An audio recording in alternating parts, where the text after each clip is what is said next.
नमस्कार। भारत पाकिस्तान का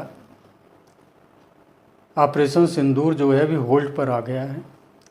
इसके लिए शुरू में ही यूएन के सेक्रेटरी का ये ऑब्जर्वेशन था कि वार नहीं होना चाहिए, शांत स्थापित होना बहुत ज़रूरी है। उसी के कंटिन्यूएशन, उन्हीं के प्रयास से अमेरिका ने पाकिस्तान को सलाह दी कि आप वार में न जाओ, इसमें आपकी ही भलाई है। और उसके चेतावनी के बाद और भारत की जो उनकी जवाबी कार्रवाई पाकिस्तान के ऊपर कर रहा था भारत, उसकी दहशत से पाकिस्तान के डीजीएमओ को ये लगा कि अगर ये ऐसा रहा और फुल फ्लैश वार में कहीं चले गए तो पाकिस्तान बिल्कुल नेस्त नाबूद हो जाएगा। ऐसा प्रेसिडेंट ट्रंप ने भी उनको चेतावनी में कहा था। लेकिन उनकी डर को देखकर वो आखिर में कंप्रोमाइज़ पर भारत के डीजीएमओ को फ़ोन करके और वार्ता के लिए रिक्वेस्ट किए कि इसे रोका जाए। और भारत सरकार ने उस पर विचार करके और जितनी उनके ऊपर सैंक्शनें लगी थी, जितनी शर्तें लागू हुई थी, उनमें बिना कोई रिलैक्सेशन देते हुए इसे होल्ड पर 12 तारीख तक के लिए रखा गया। इसका रिजल्ट ये रहा कि भारत का जो अपनी साख है विश्व में वो बहुत अच्छी बनी और अमेरिका का भी इसमें एक अपना हित है, क्योंकि अमेरिका कभी नहीं चाहेगा कि उसके बड़े भागीदारी जो ईमानदारी से उसके साथ बिजनेस में हैं और उनके साथ भविष्य में अच्छे बिजनेस की बढ़ोतरी होगी, उनके साथ तो कभी इस तरीके की युद्ध की लिए कोई प्रेरक के रूप में काम नहीं करता, बल्कि उसे कोशिश करता है दबाया जाए। लेकिन भारत का जो राजनीतिक पूरे वर्ल्ड में एक इमेज है और अपनी छवि बनाया और अपने विचारों को लोगों को समझाया, उससे सारे वर्ल्ड के देश भारत के फेवर में हो गए, केवल एक तुर्की छोड़ के। चीन भी पाकिस्तान को खुल के समर्थन नहीं कर रहा था। तो इस स्थिति से निपटने के लिए पाकिस्तान को लगा कि टर्की का जो ड्रोन सिस्टम है वो भी फेल हो रहा है, चीन के जितने सिस्टम हैं वो भी फेल हो गए, उसके पास लड़ने के लिए कोई चीज़ बच नहीं रही है। और अगर ऐसे रहा तो वो ख़त्म हो जाएगा। और फिर भी उकसावे की वहाँ से बार बार एक्टिविटी हो रही थी। उसका रीज़न है कि उनकी आर्मी में जो आतंकवादी हैं वो उनकी बात सुन नहीं रहे। इसीलिए भारत ने शर्त रखी कि अगर आतंकवादी कोई कार्रवाई होती है तो ये ऑपरेशन नहीं, ये पूरा युद्ध माना जाएगा और भारत उसके लिए युद्ध के हिसाब से ही अटैक करेगा, कार्रवाई करेगा, जिसे पाकिस्तान ने एक्सेप्ट किया। और ये आज हमारे देश की राजनीतिक और सेना की, यहाँ के नागरिकों की जो इसके लिए सहयोग दिए, उनका ये रिजल्ट रहा कि पाकिस्तान घुटनों पे आया। हाँ, इसमें कुछ ऐसे नेता हैं जो जम्मू कश्मीर के, जिन्होंने वहाँ पर सिविलियन पर हो रहे अटैक को लेके चिंतित थे। लेकिन पहलगाम में जो घटना हुई थी, जो लोगों का वहाँ पे शूट आउट हुआ था, उसको उन्होंने एक हादसे के रूप में माना। ये महबूबा मुफ्ती के बयान हैं।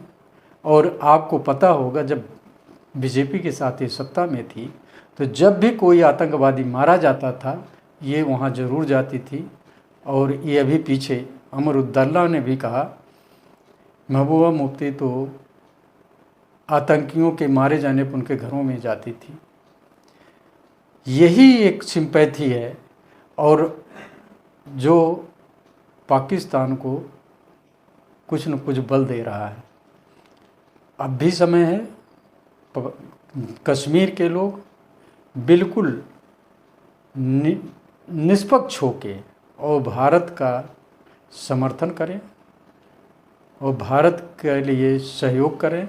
वहाँ पे होने वाली आतंकवादी गतिविधियों के जो स्लीपर सेल हैं उनको एक्सपोज करने में फोर्स का सहयोग करें, क्योंकि ऐसा नहीं करने से आप देखे हैं जितने अटैक हुए।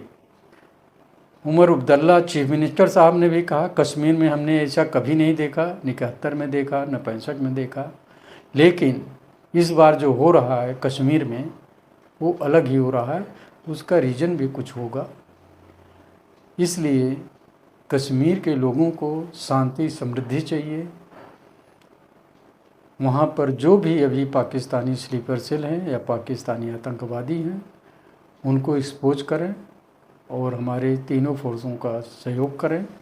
ये नहीं कि उस पर जब कोई बात आए तो इधर के हत्याओं का, इधर के जघन्य अपराधों को हादसा कहा जाए और पाकिस्तानियों के प्रति सिंपैथी रखी जाए कि वो गलत तरीके से वहाँ पे लोगों को हत्याएं हो रही हैं, उनके साथ व्यवहार हो रहे हैं, उन पे अटैक किया जा रहा है।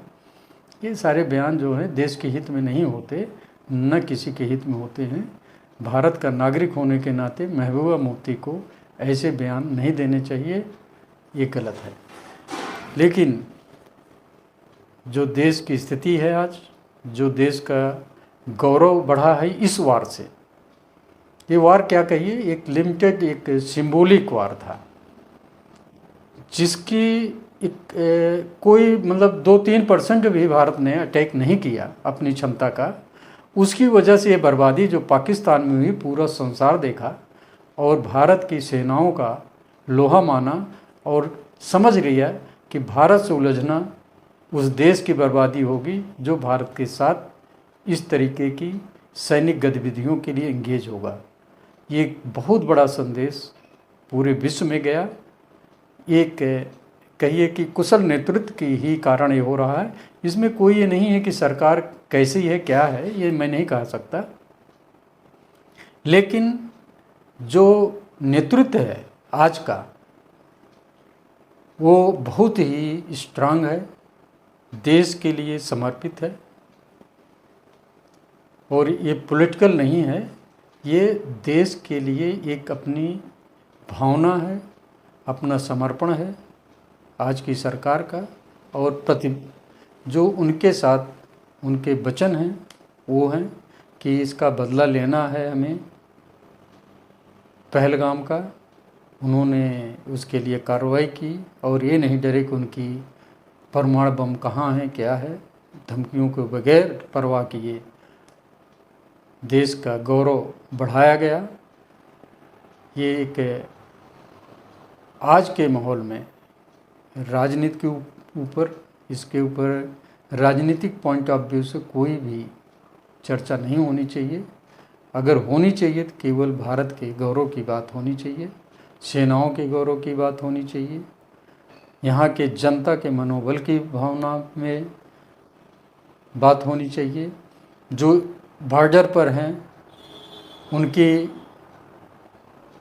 फौज के साथ जो सहयोग था कदम से कदम मिला के चलने का, उसका आभार व्यक्त करना चाहिए। ये चीज़ें जो हैं बार बार नहीं होती और जो अपने इसमें रिश्तेदारों को, सिविलियंस को खोया है वो भारत के ही लोग हैं, भारत के ही बच्चे हैं।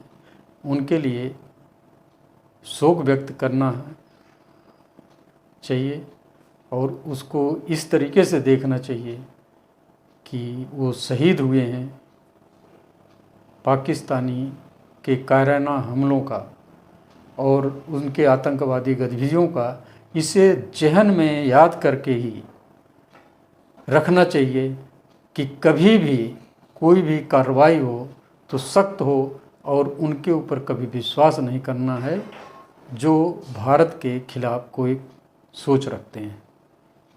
नमस्कार, जय हिंद।